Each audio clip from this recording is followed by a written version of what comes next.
Fronta Veritas Report.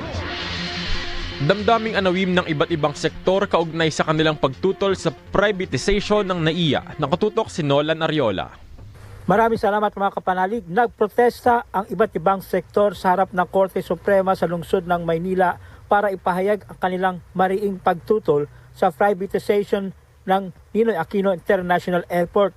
Bit-bit ang mga placard at panawagang serbisyo sa tao, huwag gawing negosyo at no to NAIA privatization.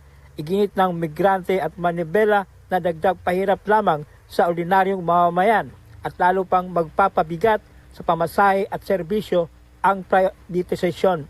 Ayon sa kanila, dapat manatiling abot kaya at nakatuon sa kapakanan ng publiko ang transportasyon, hindi sa interes ng pribadong negosyo.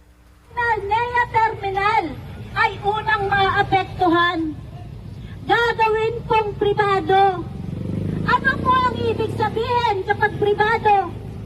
Natural, yung dating pag-aari namin ng gobyerno, ng publiko, gagawin pong pribado na magiging pag-aari po ni Ramon Ang. Wala pa kayong nagagawang improvement o development sa NAIA. Pero patong-patong na ang sinisingil ninyo. Tubong lugaw na ang ginagawa ninyo. Mahirap kayo sa mamamayang Pilipino.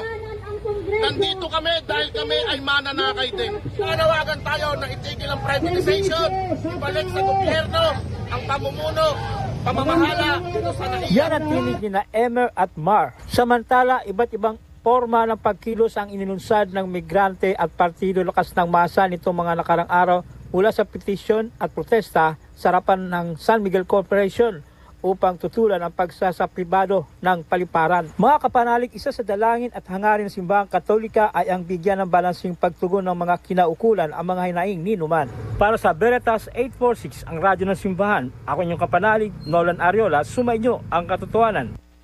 Fronta Veritas Report. Damay Kapanalig.